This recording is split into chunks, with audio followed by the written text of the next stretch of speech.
We don't even hold the local people that are in our community accountable anymore.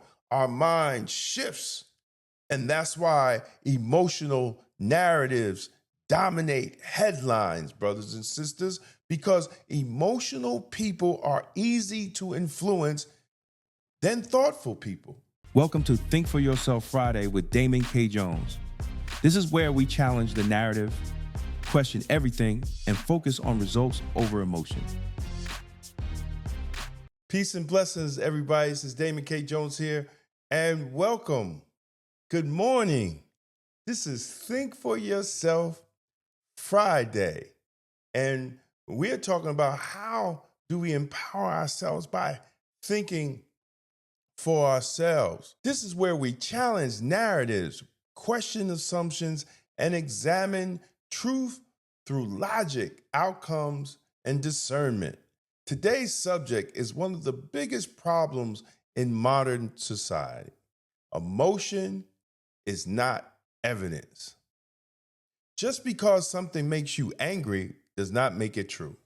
Just because something hurts your feelings does not make it factual. And just because many people react emotionally does not make the reaction justified. See, we are living in a time where emotion has replaced analysis. People no longer ask, what are the facts?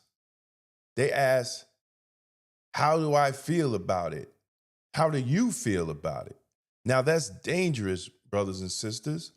See, emotion is real. Emotion matters, but emotion is not proof or truth. A strong feeling may tell you something matters to you, but it cannot tell you whether something is true. That requires evidence. That requires facts. That requires examination. See, the Bible speaks directly to this kind of discernment. Proverbs 14:15 says, the simple believe every word, but the prudent man looketh well to his going. That means wise people do not accept every claim at face value.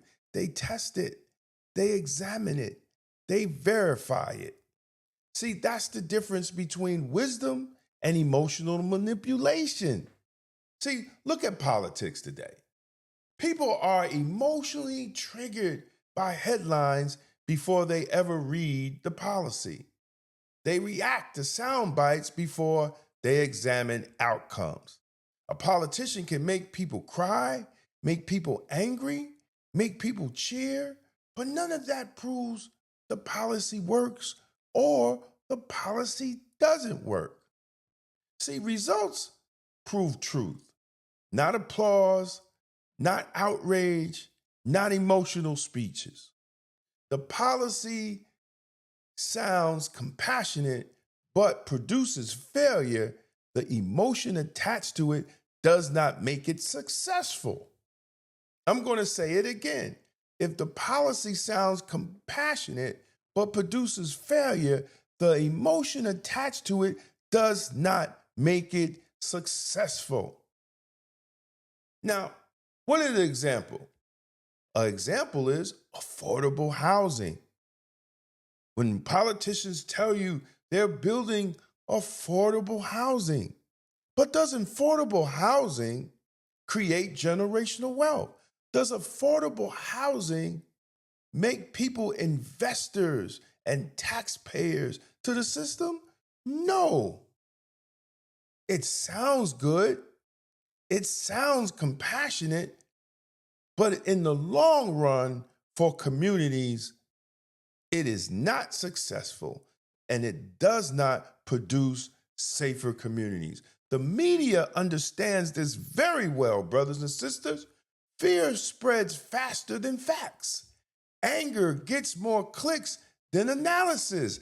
Outrage drives ratings. And that's why in the last 8 years, they got black people all turned up over President Trump and Trump this and Trump that. and we can't even get our community together because we have a mental illness.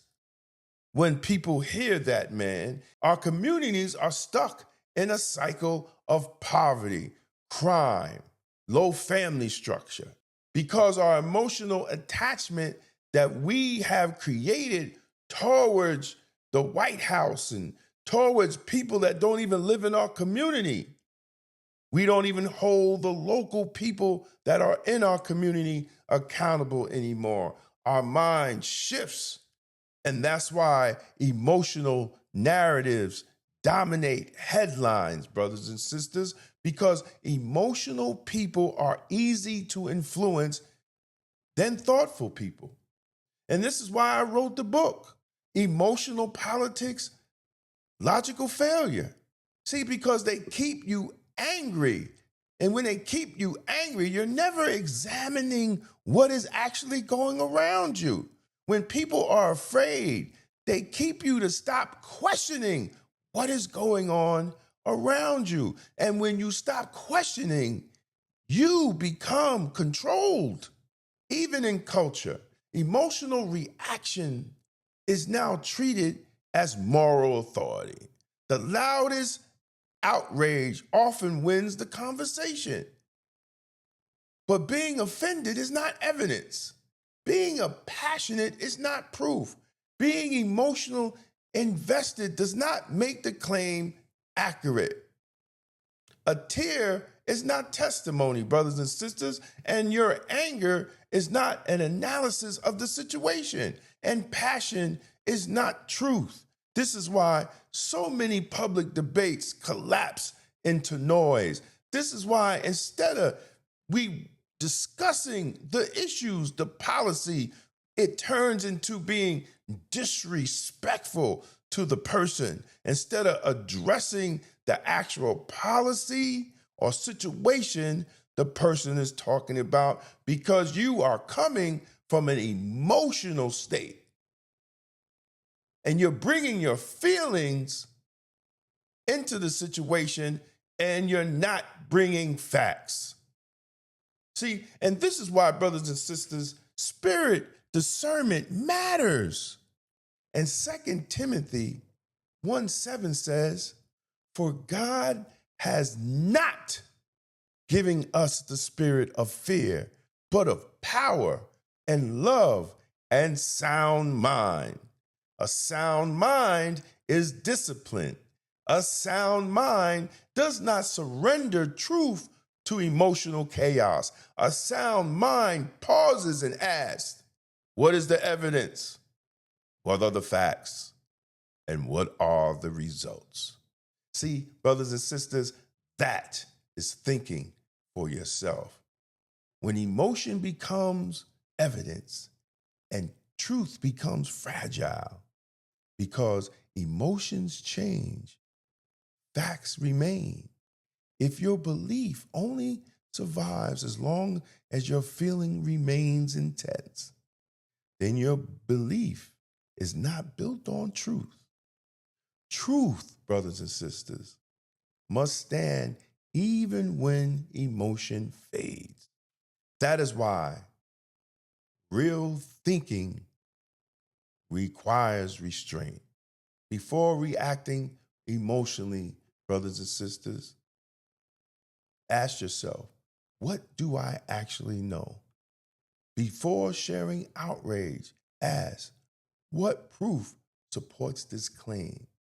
Before taking sides, ask, what are the measurable outcomes? Emotion has its place. Yes, it does. But emotion will never become your substitute for evidence. Because when feelings replace facts, manipulation becomes easy. When you talk to a person and you're talking about the factual evidence and they say, this is what I feel, you know that they're coming from an emotional standpoint. They don't even want to address the facts that you're bringing or the fact of the matter that is at hand. So the next time something makes you angry, fearful, or offended, or even excited, pause, step back, examine it, because wisdom is not found in emotional reaction. Wisdom is found in God's discernment. This is Think for Yourself Friday, and I'm Damon K. Jones. And remember, feelings may move you, but only truth should convince you. And as always, stay safe, stay blessed, and stay blacktastic. Peace out. This is Think for Yourself Friday with Damon K. Jones. If you got value from this, like, share, and subscribe. And remember, if you don't think for yourself, someone else will. If you're serious about political clarity and independent thinking, this is for you. The Political Thought Bundle includes 3 full books, all personally signed. Democrats and Republicans, the ultimate gangbangers, breaks down how the two-party system operates like a legalized street war for power. Emotional Politics, Logical Failure exposes how emotion has replaced strategy in Black political engagement.